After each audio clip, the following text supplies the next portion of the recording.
Assalamualaikum warahmatullahi wabarakatuh. Alhamdulillah hamdan katsiran thayyiban mubarakan fi kama yuhibbu rabbuna warda. Wassalatu wassalamu ala nabiyyina Muhammadin wa ala alihi wa sahbihi wa man sara ala nahjihi bi ihsanin ila yaumidin wa ba'd. Hadirin yang semoga Allah muliakan, tidak ada kata yang pantas untuk kita ucapkan pada kesempatan kali ini kecuali bersyukur kepada Allah Subhanahu wa taala atas segala nikmat dan karunia yang Allah berikan dan Allah limpahkan kepada kita. Sebagaimana salawat dan salam semoga senantiasa tercurahkan kepada junjungan kita Nabi kita Muhammadin sallallahu alaihi wasallam beserta para keluarga, para sahabat dan orang-orang yang istiqomah berjalan di bawah naungan sunnah beliau sampai hari kiamat kelak. Hadirin Allah muliakan,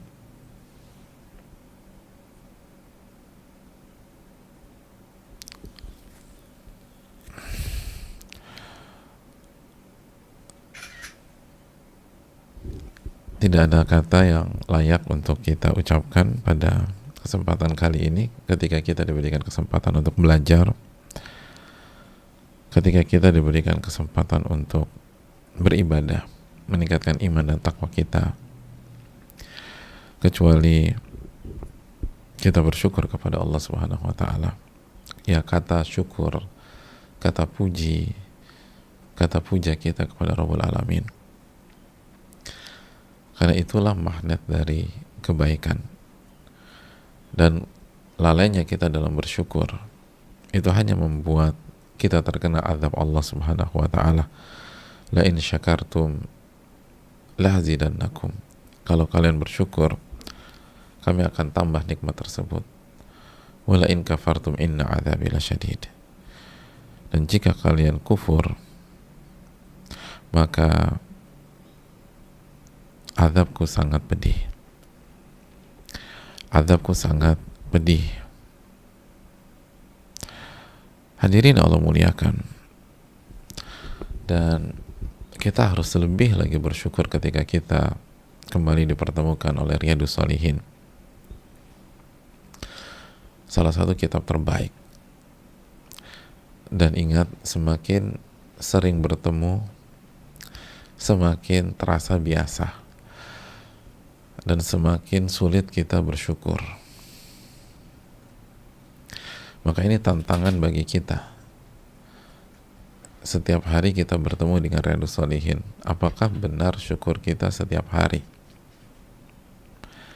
Apakah benar merasa beruntung, dikasih taufik oleh Allah, dikasih karunia oleh Allah itu setiap hari? Orang mungkin dengan mudah bersyukur ketika pertama kali bertemu dengan Riyadhus Shalihin. Ya Allah, saya beruntung banget ya. Tapi kalau setiap hari ketemu, belum tentu perasaan sama dengan awal. Itulah manusia. Kalau setiap saat bertemu dengan kenikmatan dianggap biasa. Kathratul misas tumitul ihsas. Seringnya berinteraksi itu bisa membunuh rasa, bisa membunuh sensitivitas, membuat kita nggak sensitif lagi. Oleh karena itu, bersyukurlah karena belajar buku ini adalah anugerah. Belajar buku ini adalah anugerah. Ini salah satu buku terbaik di dunia. Dan terlebih lagi juga, materi yang sedang kita jadikan atau menjadi menu kita di hari-hari ini adalah Ummu Sunnah, hadis yang bernama Ummu Sunnah, ibundanya sunnah Nabi SAW. Ini hadis yang sangat luar biasa dalam dunia hadis, mencakup makna dari semua hadis-hadis Nabi SAW secara global tentu saja. Oleh karena itu, hadirin Allah muliakan, bersyukurlah kepada Allah Subhanahu wa taala. Dan perbanyak bersyukur dan amalkan. Semoga kita diberikan taufik oleh Allah.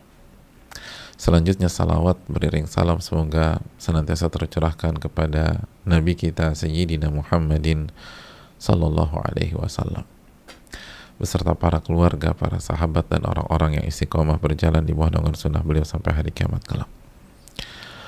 Jamaah yang Allah muliakan, kita sudah menikmati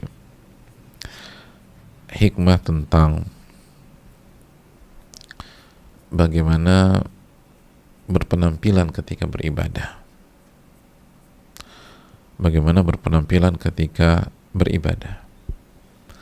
Ketika datang ke kajian. Ketika kita baca hadis ini, sosok misterius ini, dan kita belum jelaskan siapa beliau dan identitas sosok ini, tapi yang jelas ketika beliau datang syadidu bayadi thiyab, dalam kondisi berpenampilan memakai baju putih bersih, syadidu sawadi sya'ar, rambut beliau hitam berkilau, dan dalam riwayat Nasa'i wanginya luar biasa, wangi, wajahnya bersih, tidak ada noda di bajunya. Apa kata para ulama seperti Al-Imam Al-Qurtubi, fihi dalilun ala istihbabi tahsini thiyabi wal hay'ati wal nadhafati inda dukhulil ala ulama. Hadis ini dalil disunahkan memperbaiki penampilan atau berpenampilan yang baik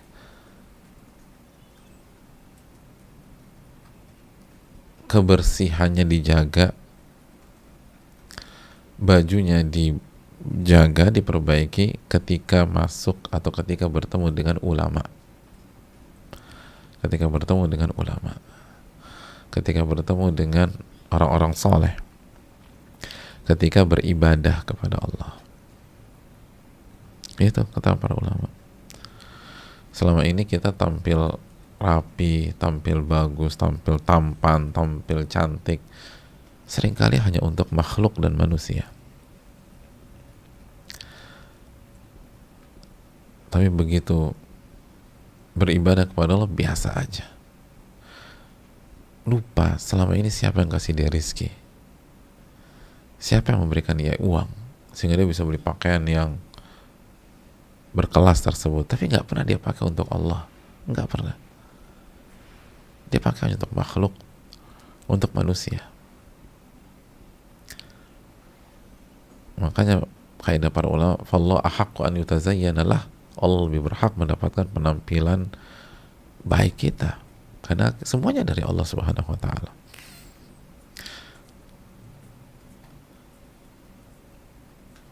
Dan itulah praktek para ulama kita, jamaah. Al-Imam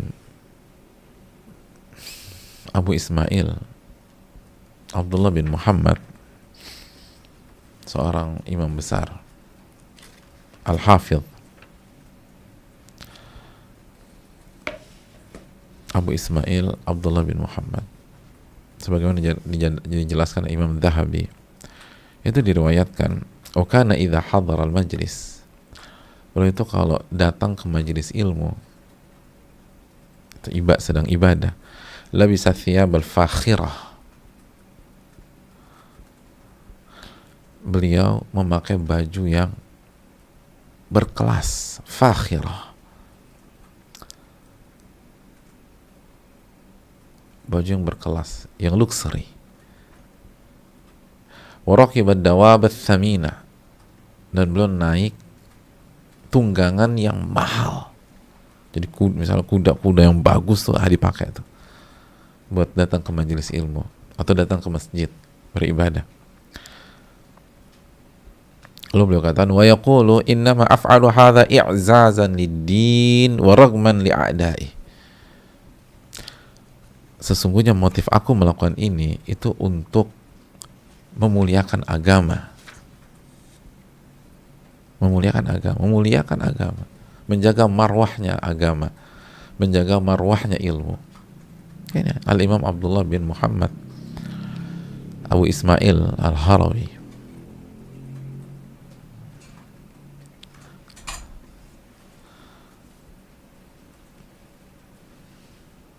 Dan untuk bersikap tinggi di hadapan musuh-musuh Allah Subhanahu wa taala. Biar mereka nggak boleh mengolok-olok dan merendahkan.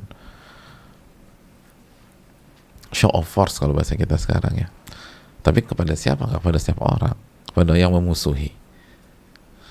Untuk menunjukkan bahwa agama ini punya marwah yang tinggi.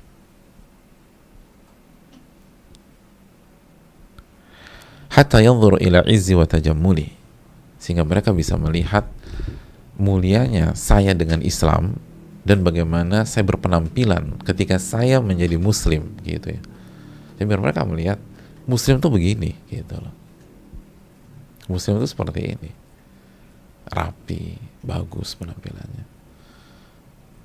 Fergobu fil Islam, sehingga mereka tertarik masuk ke dalam Islam. Lihat para ulama itu, penampilannya, niatnya gimana orang tertarik masuk ke dalam Islam. Rapi ya. Karena nggak bisa dipungkiri penampilan itu punya daya magnet di hadapan masyarakat. Makanya ada profesi stylist dan seterusnya. Karena penampilan itu penting. Tapi tentu saja bukan yang terpenting. Dan tidak ada arti apa-apa kalau imannya lemah. Hatinya rusak. Itu poin. Tapi kalau dibilang penting nggak? Penting.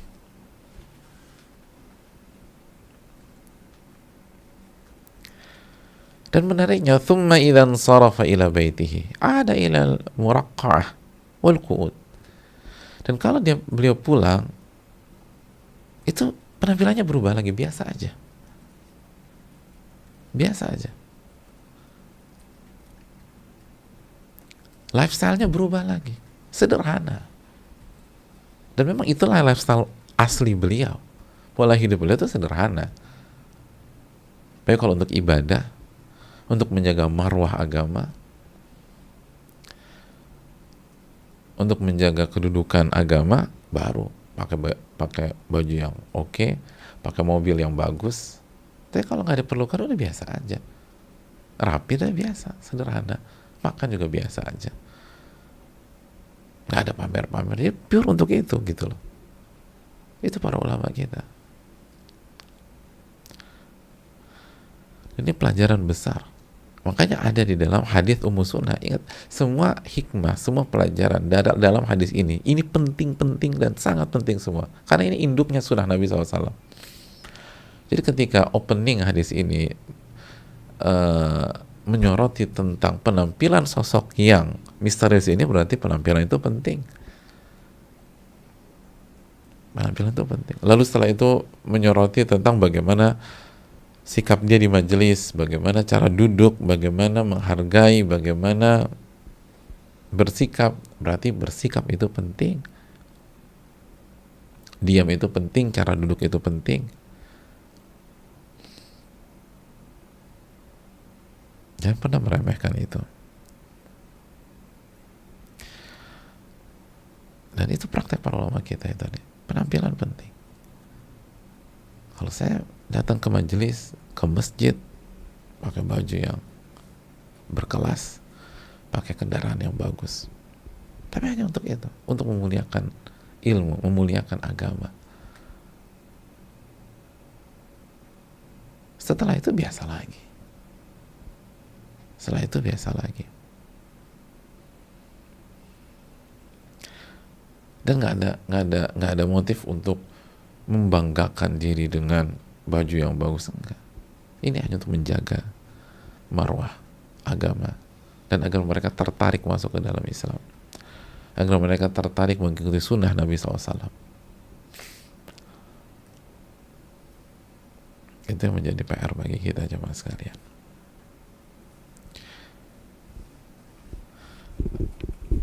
Oke, penampilan kita bagus untuk siapa? Apakah untuk Allah Subhanahu wa taala atau untuk ingin dipuji oleh makhluk? Kita yang bisa menjawab. Adapun untuk orang lain kita berbaik sangka. Untuk diri sendiri tanya, benar nggak nih kita untuk Allah Subhanahu wa taala? Kita lanjutkan hadirin. Ketika sudah duduk dan duduknya penuh dengan adab,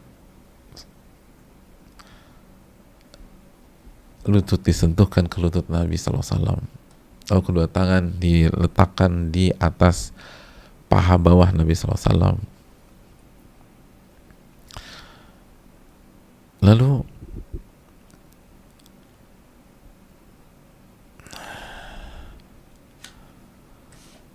sosok ini bertanya, "Ya Muhammad, akhbirni anil Islam."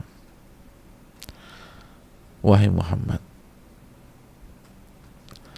tolong jelaskan kepadaku apa itu Islam. Tolong jelaskan tentang Islam. Lalu Nabi SAW bersabda, "Al-Islam an tashhada an la ilaha illallah."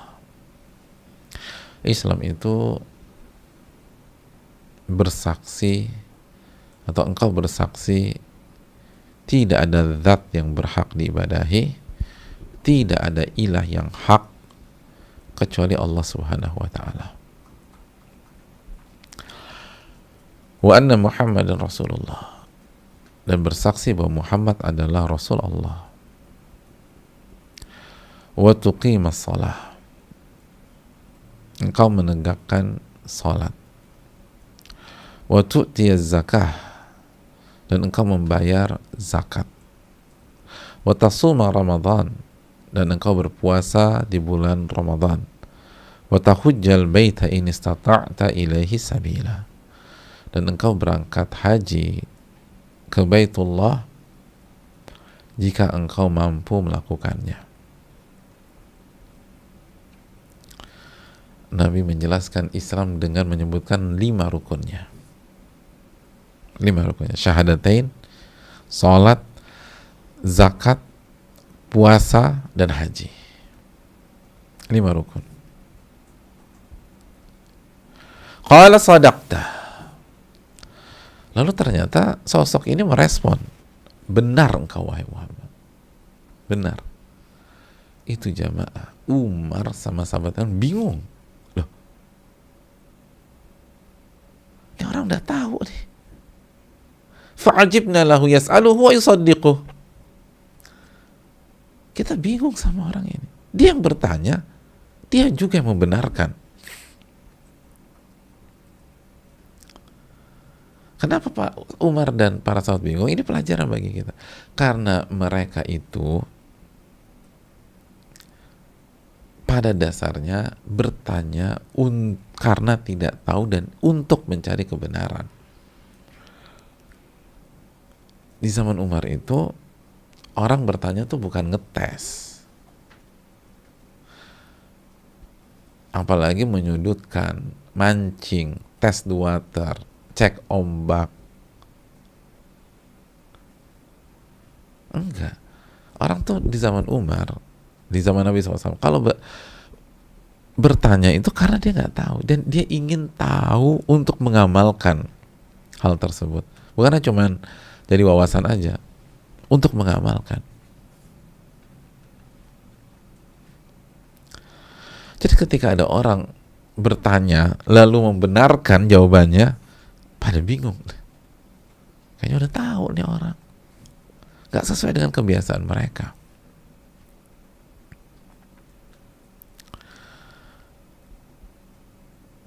Di tengah-tengah keheranan para sahabat dan Umar bin Khattab radhiyallahu ta'ala anhu, sosok ini melanjutkan pertanyaannya. Fa akhbirni 'anil iman. Tolong jelaskan kepadaku tentang keimanan, tentang iman. Lalu Nabi SAW menjawab, antu'mina billah.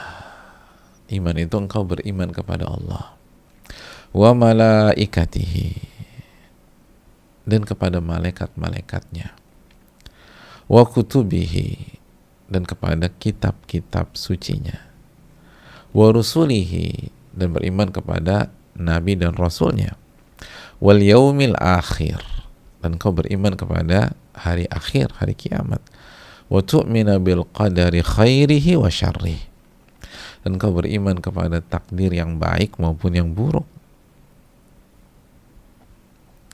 Nabi SAW menyebutkan 6 rukun iman yang sudah familiar di tengah-tengah kita. Jadi ketika ditanya tentang iman, beliau sebutkan beriman kepada Allah, beriman kepada malaikat, beriman kepada kitab suci, beriman kepada Nabi dan Rasul, beriman kepada hari akhir, beriman kepada takdir yang baik maupun yang buruk. Dan lagi-lagi penanyanya merespon, qala sadaqta, benar engkau wahai Muhammad.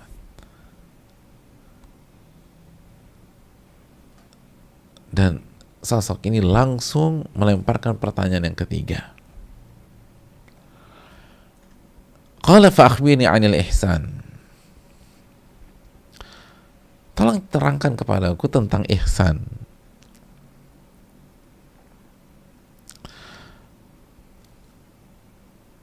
Dan Nabi SAW menjawab, anta'budallah ka'annaka tarah. Engkau beribadah kepada Allah seakan-akan engkau melihat Allah. Fa'in lam takun tarahu fa'innahu yarak. Dan kalau engkau tidak melihatnya, sesungguhnya dia maha melihatmu. Sesungguhnya Allah melihatmu. Hadirin Allah muliakan, kita berhenti sejenak sampai sini.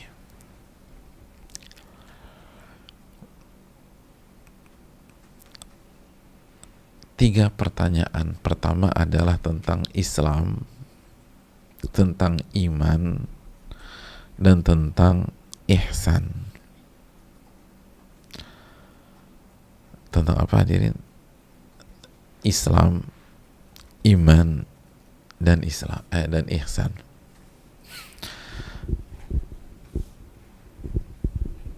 Islam,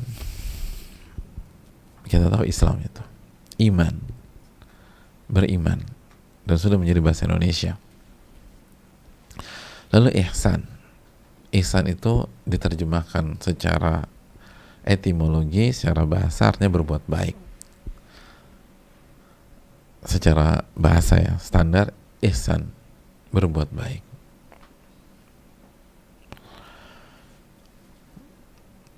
Secara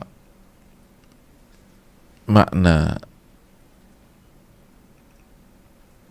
terminologi diantaranya sebagaimana yang Nabi SAW menjelaskan. Ini langsung definisi, atau bukan definisi ilmiah secara pengertian,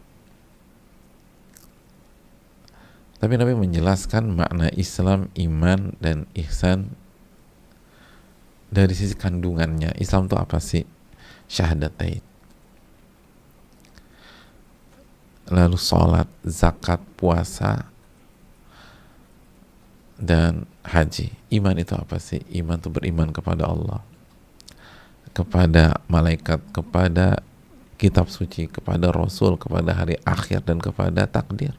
Ihsan itu engkau beribadah seakan-akan kau melihat Allah. Dan kalau engkau nggak bisa melihat Allah, sesungguhnya Ia maha melihatmu. Hadirin Allah muliakan,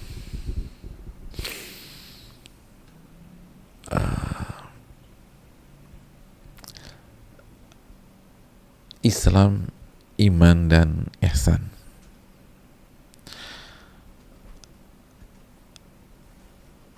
Sedikit berbicara tentang tiga istilah ini, karena ini hal yang penting. Hadirin,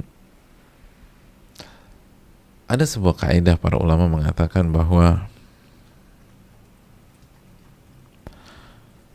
ketika berbicara tentang Islam dan iman, kadang-kadang kita suka bingung ya, Islam tuh dan iman itu apa sih? Nah, simpel aja. Tiga istilah ini menariknya adalah idza ijtama'a iftaraqa, wa idza iftaraqa ijtama'a. Islam dan iman itu kalau disebutkan dalam satu kalimat dalam satu pembicaraan Islam disebutkan, iman disebutkan, atau selain itu ihsan juga, maka maknanya beda-beda, maka maknanya berbeda-beda. Tapi kalau hanya salah satu mereka yang disebutkan, misalnya kita ini harus beriman, saudara-saudara, maka makna kita harus beriman mencakup kita harus berislam, gitu lah. Misalnya umat Islam di Jakarta misalnya, atau umat Islam di Kalimantan, itu artinya ya Islam, ya iman. Nggak mungkin umat Islam yang nggak beriman gitu loh. Arahnya tuh nggak ke sana. Jadi maksud kalau misalnya ada orang bilang umat Islam di Indonesia, itu berarti Islam dan iman. Ia menjalani rukun Islam dan ia beriman dengan 6 rukun iman, itu maksudnya. Tapi kalau disebutkan bapak-bapak, ibu-ibu sekalian, kita ini harus jadi orang Islam dan harus jadi orang-orang beriman. Nah, itu berbeda tuh. Islam dan iman memiliki dua makna yang berbeda. Makanya ketika istilah ini disebutkan dalam satu hadis, beda-beda, lihat. Islam apa, iman apa, dan ihsan itu apa.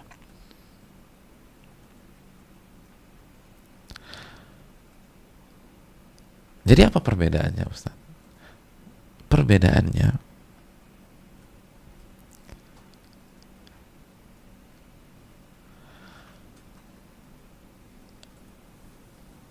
Islam itu mewakili amalan-amalan zahir. Mewakili amalan-amalan zahir. Adapun iman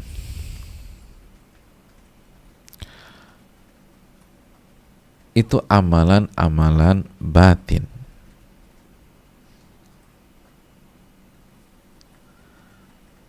Amalan-amalan batin.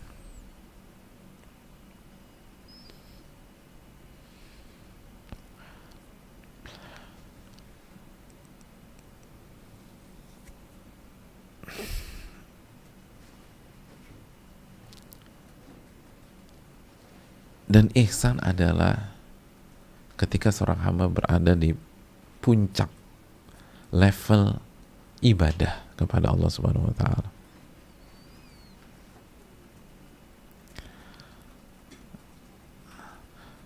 Makanya kita lihat ketika Nabi SAW menjelaskan tentang Islam, Nabi sebutkan apa? Rukun Islam. Dan coba perhatikan rukun Islam. Syahadatain, zahir, diucapkan. Semua bisa lihat. Zahir. Zahir. Terlihat. Asyhadu an la ilaha illallah wa asyhadu anna Muhammadar Rasulullah. Terlihat. Orang bisa lihat, bisa dengar. Lalu kedua, sholat. Sholat terlihat. Puasa. Puasa walaupun amalan yang punya sisi rahasia yang kuat, tapi juga bisa terlihat. Terlihat. Kalau kita misalnya bareng dari sahur sampai maghrib sama seseorang, kita lihat, oh ini orang puasa nih, sahur bareng saya, terus saya full bareng dia, saya nggak berpisah sama dia, full bareng dia dari subuh sampai maghrib, terlihat bahwa dia memang puasa. Pas maghrib adzan buka, nggak makan, nggak minum, nggak melakukan pembatal puasa. Terlihat. Zakat terlihat, ketika bayar orang bisa lihat. Haji apalagi, belum berangkat aja orang sekampung udah pada tahu. Belum berangkat tuh orang sekampung udah tahu. Dan semua punya persamaan, punya benang merah, amal-amalan zahir. Maka Islam adalah amalan-amalan zahir. Dan amalan-amalan zahir terpenting adalah rukun Islam yang 5 tersebut. Itu yang terpenting. Adapun iman, coba kita lihat. Iman kepada Allah, iman kepada malaikat, iman kepada kitab, iman kepada nabi dan rasul, iman kepada hari kiamat, iman kepada takdir. Semuanya punya benang merah atau persamaan. Amalan-amalan batin. Amalan-amalan hati. Pada dasarnya. Walaupun nanti diungkapkan dengan zahir, karena kalau hati baik, zahir akan baik. Makanya akidah Ahlussunnah wal Jamaah adalah iman itu keyakinan dalam hati, diucapkan dengan lisan dan diamalkan oleh anggota badan. Tapi inti dari iman di hati. Tapi Ahlussunnah meyakini konsep talazum bainal batin wa zahir. Ada keterkaitan yang nyata antara amalan batin dan amalan zahir. Kalau batin baik, zahir baik. Kalau batin buruk, zahir buruk. Kalaupun baik, terkesan baik. Sandiwara saja baik, tapi sebenarnya buruk. Itu iman batin. Adapun ihsan itu level tertinggi pada saat seorang beribadah. Level tertinggi pada saat seseorang itu beribadah. Makanya para ulama mengatakan seperti dijelaskan oleh Al-Imam Syahrastani dalam kitab yang sangat terkenal Al-Milal wan Nihal,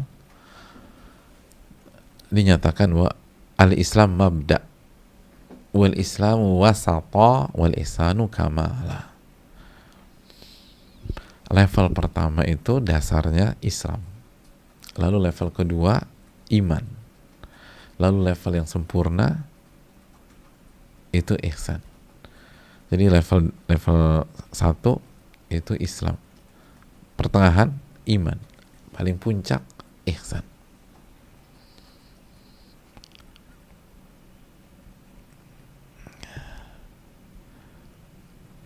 Itu hal yang perlu kita camkan.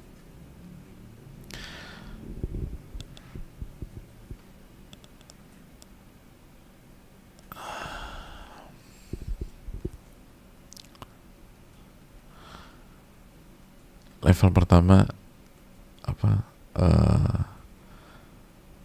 Islam, level kedua iman, level ketiga ihsan. Makanya Al-Imam Ahmad bin Abdul Halim dalam kitabnya Kitabul Iman menjelaskan, fatabayyana anna dinana yajma'u tsalatsah. Kita jadi ngerti bahwa agama kita itu mengumpulkan atau mengandung 3 tingkatan.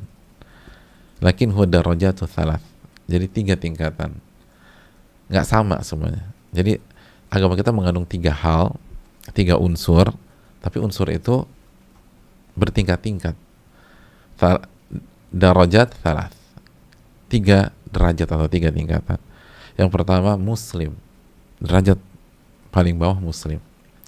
Thumma mu'min, lalu di atasnya mu'min. Thumma muhsin, derajatnya muhsin. Muslim itu subjek dari Islam, mu'min subjek dari iman, muhsin subjek dari ihsan. Jadi Muslim, lalu di atasnya mu'min, di atasnya muhsin. Lalu Al-Imam Ahmad bin Abdul Halim menjelaskan, fal ihsanu yadkhulu fil iman. Ihsan itu pasti mengandung iman, dan iman pasti mengandung Islam, tapi belum tentu sebaliknya. Makanya al-muhsinun akhassu minal mu'minin. Orang-orang yang berbuat ihsan itu lebih khusus daripada orang-orang beriman, dan orang-orang beriman lebih khusus daripada orang-orang Islam. Maksudnya apa? Orang yang berbuat ihsan pasti mukmin dan pasti muslim. Orang beriman pasti muslim, tapi belum tentu orang Islam itu mukmin. Sebagaimana belum tentu ya orang beriman itu ihsan. Bingung? Insya Allah enggak. Kalau kita pahami bahwa Islam itu apa? Amalan zahir. Iman, amalan batin atau amalan hati. Ihsan puncak kesempurnaan. Kalau kita bisa mewujudkan semuanya dengan sempurna, dengan level tertinggi.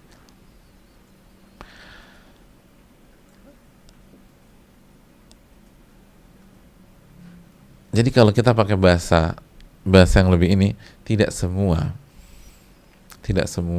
orang yang zahirnya melakukan ibadah itu beriman, amalan batin dan hatinya baik gitu loh.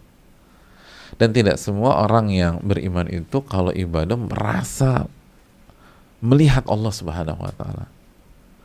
Dan kalau ibadah benar-benar merasa diawasi oleh Allah. Dan kita buktikanlah, kan susah mencapai derajat ihsan.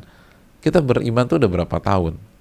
Terus apakah setiap ibadah kita bisa mewujudkan rasa ka'annaka tarah, seakan-akan kau melihat Allah?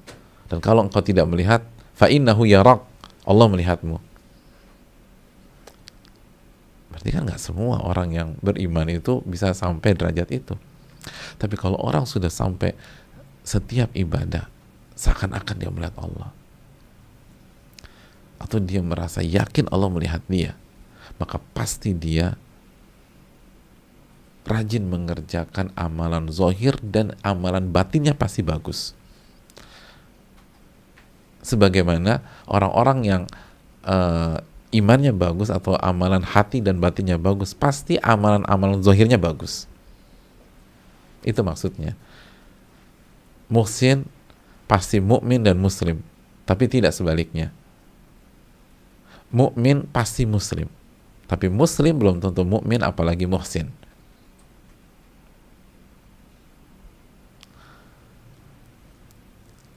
Bisa dimengerti jamaah sekalian? Semoga Allah tolong kita untuk mengerti ini.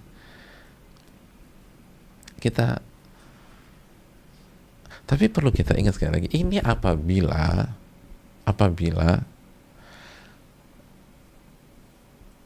tiga istilah ini disebutkan bersamaan ya, disebutkan dalam satu kalimat, dalam satu pembicaraan, sebagaimana hadis ini. Ustadz kita kasih nasihat, kalian harus menjadi orang muslim, mukmin, muhsin. Langsung berpikir, oh muslim itu maksudnya amalan zahir, mukmin amalan hati atau amalan batin, muhsin itu tingkatan tertinggi kalau ibadah seakan-akan kita melihat Allah, kalau nggak bisa yakin Allah melihat kita. Itu maksudnya.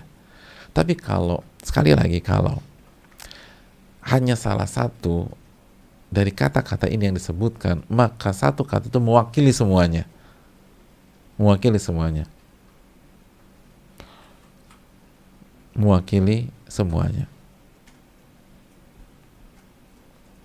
Kita ambil contoh misalnya membedakan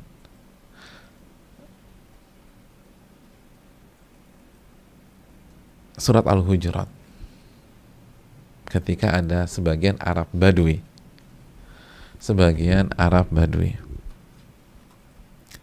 Bani Asad ya, itu mengklaim kita beriman. Qalatil a'rabu amanna qul lam tu'minu walakin qulu aslamna walamma yadkhulul imanu fi qulubikum wa in tuti'u Allah wa rasulahu la yalidkum min a'malikum syai'a innallaha ghafurur rahim. Qalatil a'rabu amanna, berkata sebagian orang-orang Arab Badui, nggak semuanya, kata sebagian. Amanna, kami telah beriman. Kami beriman. Iman nih, yang diklaim iman secara mutlak. Allah katakan, qul lam tu'minu, kalian tuh belum beriman. Walakin qulu aslamna, tapi katakanlah kami telah berislam. Ini diterjemahkan tunduk ya. Aslamna, dari kata aslama yuslimu islaman, Jadi katakanlah kalian belum beriman, tapi kalian muslim atau berislam. Kenapa? Lihat alasannya. Walamma yadkhulul imanu fi qulubikum, karena iman belum masuk ke dalam hati kalian. Makanya tadi kita iman itu apa? Amalan-amalan apa? Amalan-amalan hati, amalan-amalan batin. Ini buktinya. Allah melarang mereka mengucapkan kami beriman, tapi katakanlah kami muslim, kami berislam. Maksudnya kalian tuh belum kenapa? Bukan maksudnya, kenapa? Karena iman belum masuk ke dalam hati kalian. Artinya selama ini kalian baru mengerjakan amalan-amalan zohir saja, sedangkan hati kita belum benar-benar yakin.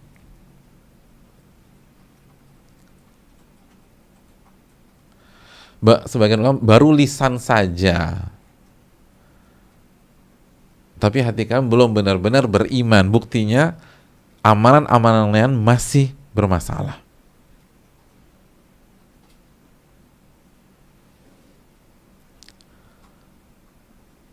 Lalu Allah katakan, kalau kalian taat kepada Allah dan Rasulullah, la yalidkum, Allah tidak akan mengurangi sedikit pun pahala kalian, nggak akan dikurangi. La yalidkum, nggak akan dikurangi, dikasih sempurna sama Allah. Lihat, Islam adalah amalan zahir, iman adalah amalan-amalan batin, amalan hati. Itu kalau disebutkan dalam satu ayat, satu pembicaraan. Tapi kalau hanya salah satu dari mereka yang disebutkan, maka semua mencakup yang lain. Contoh misalnya Allah berfirman, inna salati wa nusuki wa mahyaya wa mamati lillahi rabbil alamin la syarikalah wa bidzalika umirtu wa ana awwalul muslimin. Ayat yang sangat terkenal, qul inna salati, Al-An'am ayat 162 163. Katakanlah, sesungguhnya salatku, ibadahku, hidupku, matiku hanya untuk Allah Rabbil alamin, Rabb alam semesta, la syarikalah, tidak ada sekutu, wa bidzalika umirtu, dan itu yang diperintahkan kepadaku. Terus wa ana awwalul muslimin, dan aku orang-orang yang pertama kali berislam atau menjadi seorang muslim. Wa ana awwalul muslimin, aku orang-orang yang pertama menjadi seorang muslim. Ini Nabi SAW. Aku adalah orang yang pertama kali menjadi seorang muslim. Apa muslim di sini? Mu'minun dan muhsinun.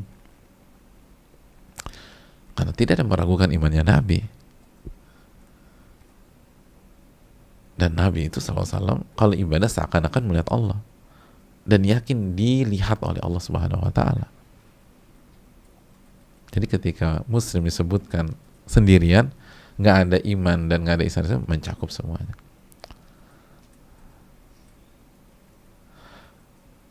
Atau ketika misalnya Allah mengatakan Allah mencintai orang-orang yang ihsan,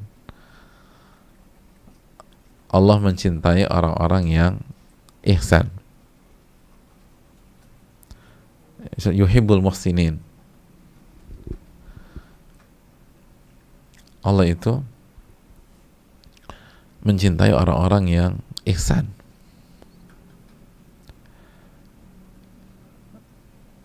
Surat Al-Baqarah misalnya ayat 195, Al-Maidah ayat 195, Al-Baqarah 195, maaf, Al-Baqarah 195, innallaha yuhibbul muhsinin, sesungguhnya Allah bersama orang-orang yang, sesungguhnya Allah mencintai orang-orang yang berbuat ihsan. Al-Baqarah 195.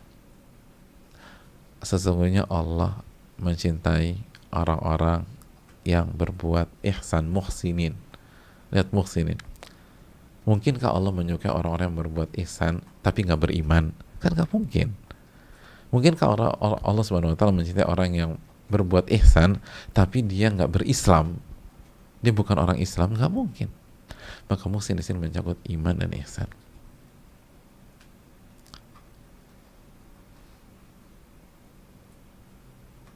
Itu keunikan istilah yang sedang bersama kita sekarang.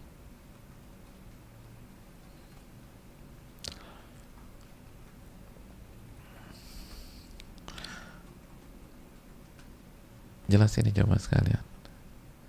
Dan sebagaimana yang dijelaskan dalam kitab Milal wan Nihal, yang dijelaskan Imam Syahrastani, bahwa level pertama apa? Islam. Jadi orang itu secara umum itu amalan-amalan zahir dulu, masuk di level itu. Lalu level kedua iman.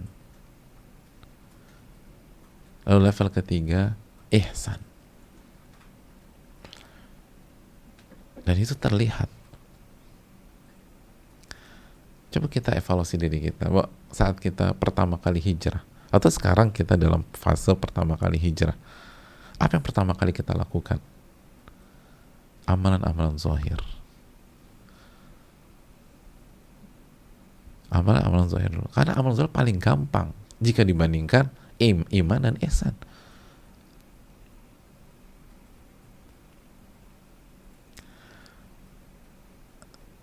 Baru setelah itu iman dan ihsan. Tidak setiap orang yang punya amalan zahir terlihat bagus, imannya bagus. Buktinya siapa? Munafik. Buktinya munafik. Munafik amal zahirnya kayak para sahabat. Penampilannya kayak para sahabat. Sholat bareng Nabi SAW. Hidup di kota Nabi SAW. Tapi imannya rusak. Imannya rusak. Itu yang dijelaskan para ulama. Sebagaimana Imam Ahmad bin Abdul Halim tadi. Gak setiap orang Islam itu, orang yang Islam itu iman. Gak setiap. Tapi kalau udah iman, pasti Islam. Sekali lagi saya ulangi. Gak semua orang yang Islam itu memiliki iman. Buktinya munafik. Itu dalil paling simpel deh. Munafik. Tapi kalau udah punya iman, punya amalan hati, amalan batin, pasti amalan zahirnya bagus, pasti punya Islam. Dalilnya apa? Hadis Bukhari, idza saluhat saluhal jasadu kullu. Kalau hati baik, seluruh anggota badan akan baik. Kalau hati baik, seluruh anggota badan akan baik. Maka orang yang mencapai derajat iman pasti Islam.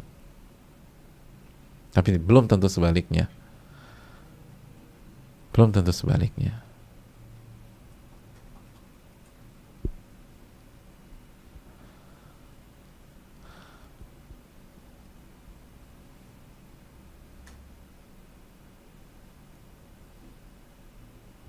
Kan gitu jemaah sekalian.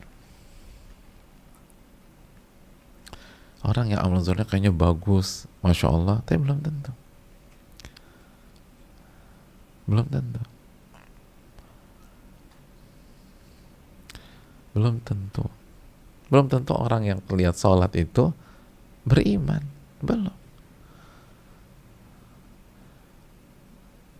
Saya tahu ada beberapa orang non-muslim itu ikut sholat di masjid. Dan mereka mencari kebenaran. Ikut sholat. Gak kelihatan pakai sarung segala macam. Dan itu bukan satu dua orang. Banyak. Dan sebagian besar atau semua di masjid nggak tahu dia non-muslim. Itu bukti. Secara Islam zahirnya, kalau ditanya, Pak, yang sholat di sini umat Islam semua. Ya iyalah umat Islam semua, itu kata Pak DKM. Padahal ternyata ada satu non-muslim sholat di situ. Orang nggak tahu. Itu clear. Dan mungkin kita punya teman kayak begitu. Atau mungkin kita dulu sebelum masuk Islam kita lakukan itu.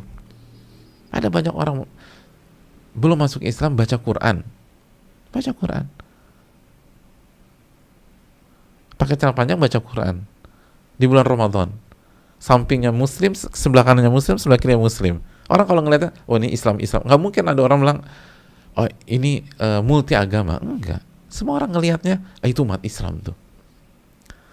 Karena amalan zahirnya seperti itu. Tapi apakah hatinya? Belum tentu. Belum tentu. Tapi kalau hati baik, pasti amalan zahir pun baik. Dan ini pelajaran bagi kita juga jemaah sekalian. Khususnya kita yang di fase awal hijrah. Jangan pernah jadi orang sombong. Jangan pernah ujub. Jangan pernah meninggi. Karena kita di fase awal hijrah itu baru di level 1. Baru di level 1. Lalu apa dasarnya kita membangga-banggakan diri? Harus terus belajar. Raihlah derajat iman. Lalu setelah iman, ihsan. Anda baru level 1. Mabda. Baru di mabda, kata Al-Imam Syarastani. Baru di mabda. Makanya kan hadir sekalian, coba kalau kita lihat di dunia hijrahnya wanita dan ibu-ibu. Kalau seorang wanita ditanya tentang momentum hijrahnya, yang disebutkan apa? Hari pertama dia pakai hijab.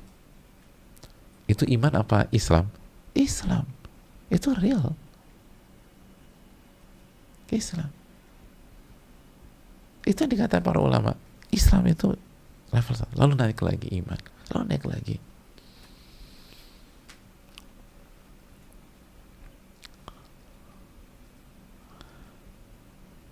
Perjalanan masih panjang. Masih banyak amalan-amalan batin dan hati yang harus kita benahi. Harus kita perjuangkan. Jangan pernah berpuas diri. Itu tadi, jangan sombong, jangan ujub, jangan pernah puas diri. Ini baru fase awal. Jangan merasa udah semuanya. Nggak, Anda baru di fase awal.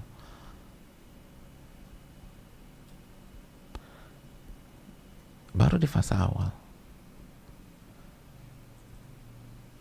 Makanya kita tahu bersama betapa banyak yang penampilannya syar'i, penampilannya sunnah, begitu dikasih musibah goncang. Kenapa? Karena iman kepada takdirnya belum kuat. Betul, penampilannya udah sunnah, penampilannya udah syar'i, tapi iman kepada takdir, apakah semudah mengganti penampilan? Mengganti baju itu tinggal ke fitting room, dikasih waktu 5 menit, keluar berubah. Tapi iman kepada takdir, yakin dengan takdir Allah Subhanahu wa ta'ala. Pandemi seperti ini misalnya,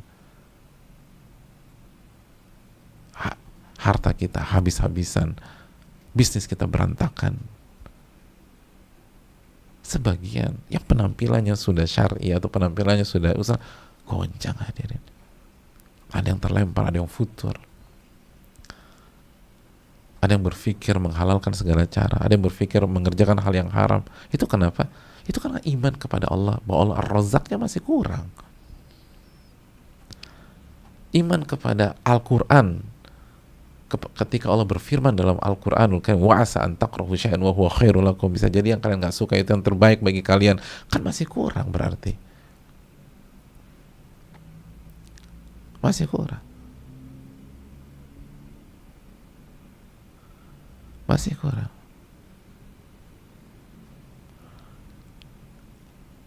Hadirin Allah muliakan.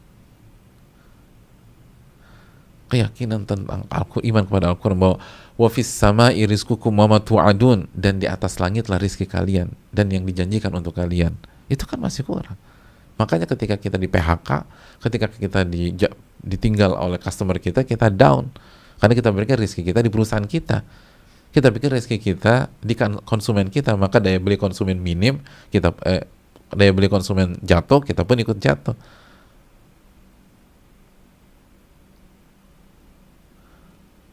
Para ulama klasik dulu jamaah, waktu ditekan oleh Ma'mun tentang masalah khalqul Quran, ada fitnah dalam masalah keimanan di masa itu, Ma'mun mengancam seseorang ulama, kalau anda nggak ngikut keyakinan saya, dan keyakinannya itu salah, meyakini Al-Quran itu makhluk padahal Al-Quran itu firman Allah, kalamullah, saya akan cut semua bantuan kepada anda, saya akan cut semua pemberian saya kepada anda.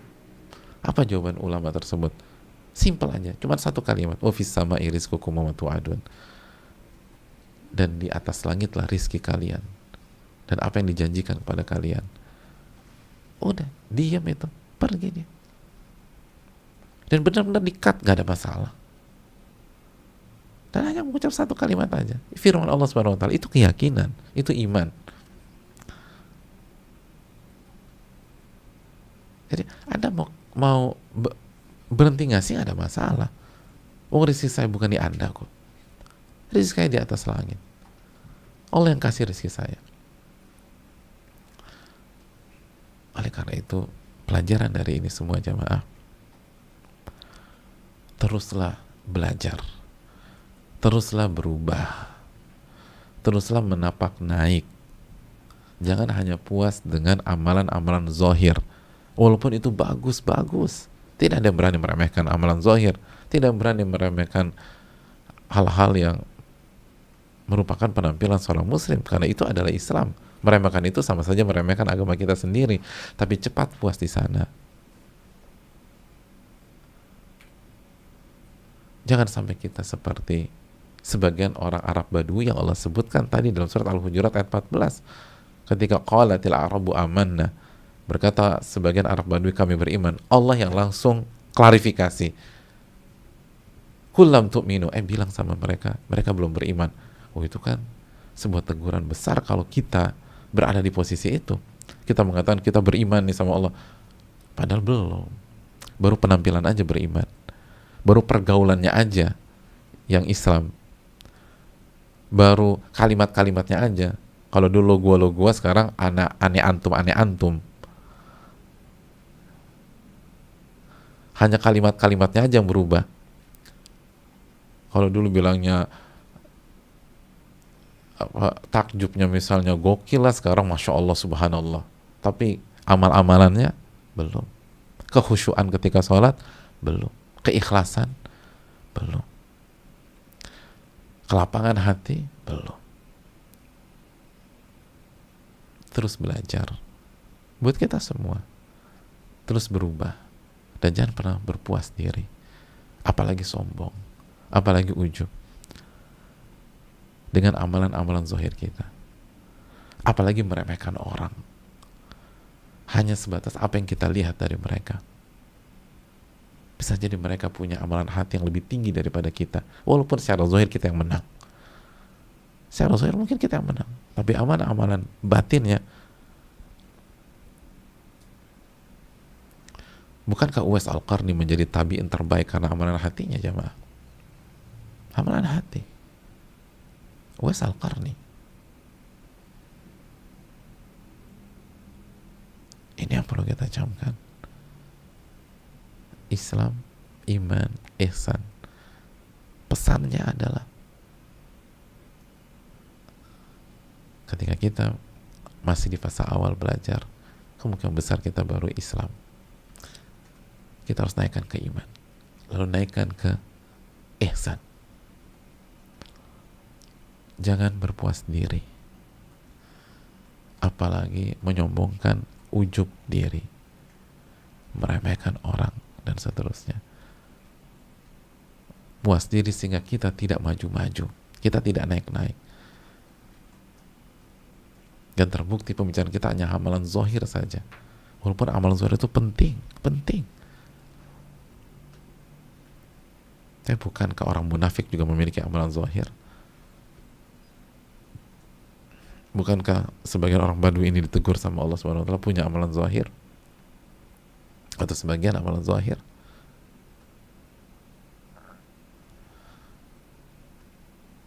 Dan kalau kita hanya mengandalkan amalan zahir, apa bedanya kita dengan munafik?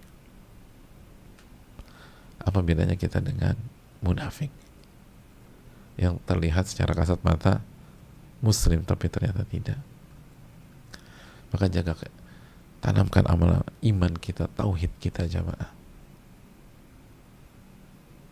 keikhlasan kita, syukur kita, dan seluruh amalan-amalan batin yang secara global terkandung pada rukun iman yang 6 tersebut. Rukun iman yang 6 tersebut: Islam, lalu iman, lalu ihsan. Jika kita sebutkan bersamaan, tapi kalau hanya salah satu dari ini disebutkan, maka yang satu mencakup yang lain. Orang yang ihsan pasti imannya kuat, Islamnya bagus. Orang yang imannya kuat pasti Islamnya bagus. Karena apabila hati baik, anggota badan akan baik. Tapi orang yang Islam atau amalan zahirnya bagus, belum tentu iman dan ihsannya bagus. Belum tentu. Dalilnya adalah orang-orang munafik juga ikut sholat, ikut puasa, tapi imannya kosong. Ini cambuk untuk kita naik kelas, naik kelas, naik kelas. Ini bisa disampaikan, semoga Allah memberikan kita ilmu yang bermanfaat dan dijauhkan dari ilmu yang tidak bermanfaat. Rabbana taqabbal minna, ya Allah terimalah amal ibadah kami. Subhanakallahumma wa bihamdika la ilaha illa anta astaghfiruka wa atubu ilaik. Assalamualaikum warahmatullahi wabarakatuh.